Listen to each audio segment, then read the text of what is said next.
without talking to you, and I want to be able to like be invisible, all of those nice superpowers. And then somebody said, I wanted to have a magic wand, and if I have this magic wand, I touch anything, I make it gold. So I have all the money, and I'm the richest guy in the city, and I can make as much gold as I want, and then I have like this endless richness. And then I'm the most powerful guy in the city. And then a guy came in and said, no, I want to be like the strongest guy. If I'm the strongest guy, I can just knock you down and I get all your money. I mean, you're dead. I have all your money. And then all of those superpowers. And then somebody said, if I am likable, if I'm like this like popular kid in the school, if everybody likes me, you know those guys, like you don't have to be very powerful, you don't have to be very smart, but everybody likes you. It's like everybody likes you. If I'm likable, I can get along with the rich guy and I can get along with the strong guy, and I got the best of both worlds, and this was like the best thing to have. But actually, the most amazing superpower to have was being immortal. Because I can beat all of you just sitting there waiting for all of you. You all are limited. You're going to die. And once you die, everything ends. All your richness ends. All your strength ends, because the death is just the end of everything, right? So if I'm immortal, all I have to do is just sit there for 60, 70, 100 years, and everything is going to finish. And if I'm immortal, I'm going to outlive all of you, and I'm going to own the house and the farm. I'm going to own the whole city. I'm the most powerful guy of the city. So actually, the most important thing is the victory over death, because death is the end of everything. So if you have victory over death, then you are the most powerful guy in the city, because everything else is limited. So you can be wanting to be that most popular kid at school and studying people and knowing how to be likable and how to study people and how to be nice and how to make people like you. But don't forget that the most important power is being immortal. And why I'm saying this is because we're going into the Passions Week, and one thing about the Passions Week, it starts today with Lazarus, Saturday, and then it ends with the Easter. So it starts with the resurrection and ends with the resurrection. It starts with joy and ends with joy. It starts with victory over death, and then it ends with the victory over death. And then in between, this is the Pascha, like the Passover. And what Passover is, it's the Passover, the angel of death, over our houses, and it's our victory over death. So I was always confused on like, what are you supposed to feel in this Passover week? I mean, in the beginning there's this joy of Lazarus, and then the party that Mary throws in Lazarus' house, and then tomorrow is the Palm Sunday, and then at the end there is joy, but in the middle there is like sorrow and sadness. What am I supposed to feel in the middle? And then actually last year, this very day last year, I was in a sermon downstairs in the kitchen, and then the servant said something that was the center of all of my meditation the whole week. He said 2 points, and I'm going to share those 2 points with you, and hopefully someone else would have them, will become the center of his meditations the whole Holy Week, and it will help him as much as it helped me last year. And it was actually Uncle George, and he said, you know, every time when we say Thok, Teti, Gom, Nimbi, O, Nimbismo, you know this like tone? This tone is like a power march. Na, na, na, na, na, na. You know this power march? It means that we're telling God, yours is the power, the glory, and the majesty. You're so strong, you're so powerful. Go get this death. You can do this, you can beat death. And take me in your hand. I'm with you, I'm behind you. And give me the strength, and give me the power, and give me this victory over death. Because the church knows that if you have victory over death, this is it. You don't need anything else. Because if you have victory over death, two things will happen to you immediately. If you have this faith that, like today, just like Jesus raised Lazarus, and just like the Easter, if you have this faith of victory over death, you will become immediately happy, and you'll have an unlimited joy. It just happens automatically. If you have this faith with no doubt in resurrection, and that you will have another life, and you have confidence in the forgiveness of your sins, you will have this joy immediately, because nothing can make you sad. If I told you I'm going to take anything from you, you know that this whole world is limited because you believe in resurrection. So it doesn't matter, because I don't care. I mean, I'm going to have a much better life because I have this faith in resurrection. And this exactly is what was helping the martyrs in our church, because they have this faith in resurrection. They didn't care about anything. I mean, nothing for them was attaching them to earth.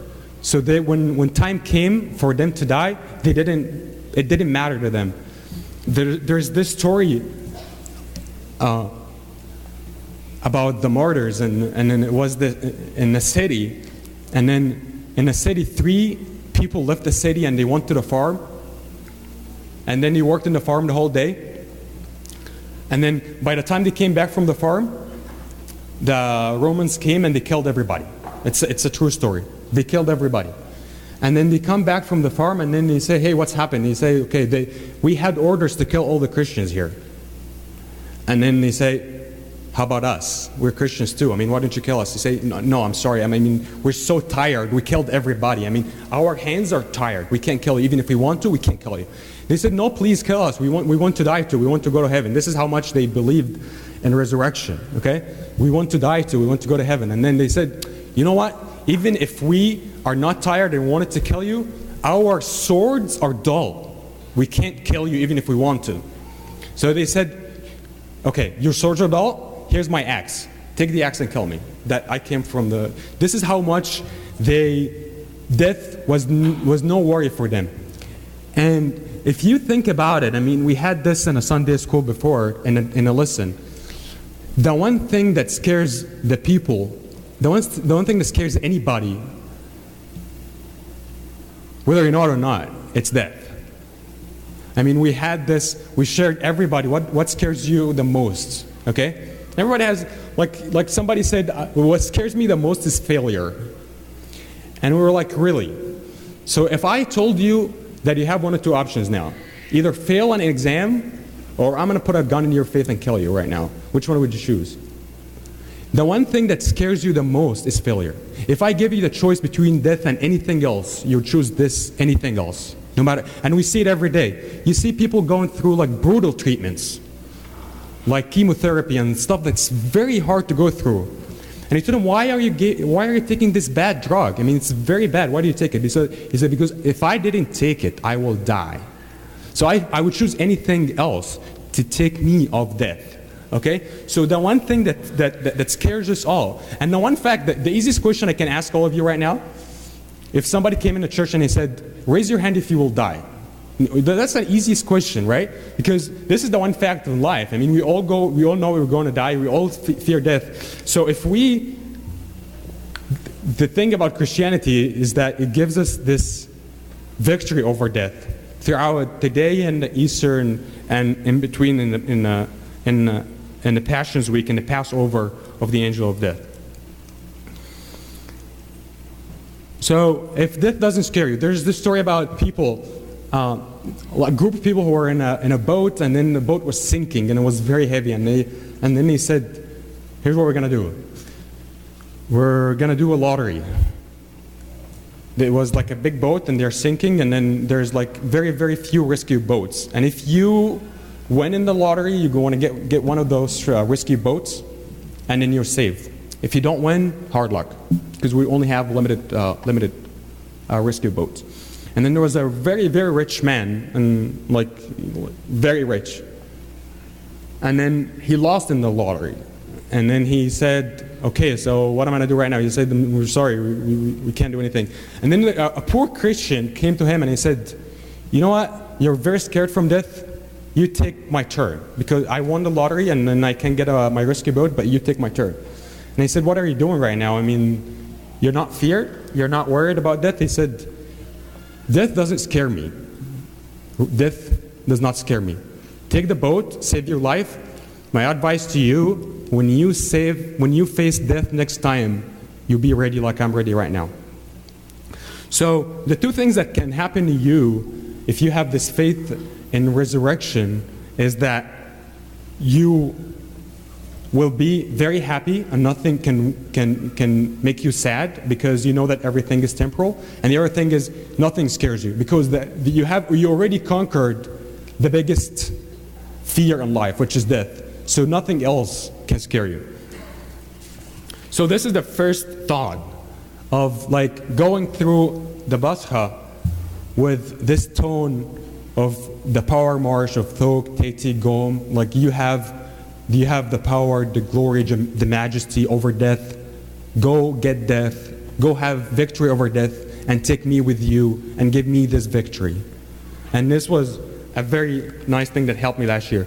The other thing is, Uncle George was talking about is being an insider in the church. Being an insider. Because there's two ways to spend the next week. There is the way of those people who came today and they wanted to see not only Jesus, they also wanted to see Lazarus who died. That's a very nice name for Lazarus. Lazarus who died. They wanted to see Jesus and they wanted to see Lazarus who died. They just wanted to see him. Okay? Just wanted to see him. And then there is Mary. There is Mary who not only wanted to see this cool guy who like is a magician who does a lot of miracles, but she wanted to talk to him. She wanted to be close to him. She wanted to have him in her house. She wanted to cook for him. She wanted to give him this nardine. This is like 300 denaries of nardine. She wanted to have him sleep in her house. She wanted to have him every time he comes to Bethany. And this nardine thing, that the 300 denarii, if you know what a denarii is, you'll appreciate what she did today. A denarii is your salary for a day in the parable of the people who labored the whole day. If you work 12 hours a day, your salary is a denarii. So 300 denarii is like a lifetime saving for her. She's this kind of person who goes all in. Like, I give all I have. You know, in the miracle of the 5 loaves and the 2 fishes, when one of the disciples was talking, he said, in order to feed those 5,000 people and their families, which is about 20,000 people, he said, in order to feed all those people, he said, we want 200 denarii. So you can feed 20,000 people with 200 denarii. And then she came in and she broke a bound of 300 denarii, a bound of nardine for him. So this idea of going all in, because you can be in the Basha, I went to the Basha, like I went for half an hour, that was nice, I enjoyed it. And then there is people who go all in, people who are like the insiders, the people who like don't want to miss a single moment, don't want to miss a single event. Even if they couldn't make it, they'll be like reading all the readings, and not only reading it, they are seeing like, why are we reading it now? What's happening now? They want to be all in. They want to be like, what's in this reading for me? I want to learn something from this reading. This is like Mary. And then this whole week was designed for us to like be as close as possible to Jesus. Like if we follow everything, we follow like all the events, we can be very, very close, very, very attached to Him, just like Mary. Very, very attached to Him. Every day we come to church and we're following Him, and we're being very close to Him, and we're learning from Him, and we're actually being changed by Him. And then at the last day, the apocalypse, the church does something really amazing, which is we're supposed to actually come Friday morning and then spend the whole day and then spend the whole night. We actually go home for a few hours, but like we're supposed to like be there with Jesus on Friday every single minute. All the events, all the hours, everything that happened, we're with Him. And in the apocalypse, the church does something amazing, which is it takes us to this dark place, to the tomb, and then while we're in the tomb, takes us to heaven. Like this dark place, this awful place, this place that scares all the people, we go inside, and from the inside of death, we see heaven, and we see victory, and we see resurrection. We can be like the religion of resurrection, and we can be the religion of faith in the cross and forgiveness. But if we're not insiders, we're not enjoying anything. Just like those people who came just to see Jesus, just to see what happens in the Basra. But they're not insiders. They're not like all in. There's this story about a city. A guy goes in a city, and then as soon as he lands, he found like the city is very cold. Okay? Everybody's wearing like a very heavy coat. It's very cold, okay? And then everybody's wearing a coat, but then he looks at their feet and they're not wearing any shoes. They're not wearing any shoes. They're bare feet. And then he walks, and then he finds someone else, and then same thing, very cold, but he's not wearing any shoes. And then he goes, and then he visits somebody, and then the guy he was supposed to visit, and then same thing. He's wearing a coat. It's very cold, but again, he's not wearing shoes. And he says, I mean, it's very cold here. Why are you guys not wearing shoes? And he says, yeah, we can use some shoes in the future. We can actually use some shoes. And then he goes like in a meeting, and then same thing. And it's very cold. People are wearing coats, but nobody is wearing a shoe. And then what's going on? I mean, why are you not wearing shoes? It's very cold. He says, yeah, we can use some shoes in the future. And then they take him on a tour in the city, and then they found like a really big building. And then he says, what is this building? They say, this is the biggest shoe factory in the world. We have it here in our city. And then he kept on giving him a lecture on how they make the best shoes in the world, in this city. They take pride of having the best shoes in the world. Like all the designs and where they get the leather and all this. They give him a lecture about this. But the guy said, I mean, it's nice that you have the best shoe factory in the world, but would it not make sense that you also use some of your production? So this is a very nice week of resurrection, of victory over death. And the thought of victory over death, of unlimited joy and an unshaken peace that nothing can scare you once you have victory over death. But if you're not an insider, if you're not taking advantage of this, it's like those people in the city who have the biggest shoe factory, but they're not taking advantage of it. And glory be to God forever, amen.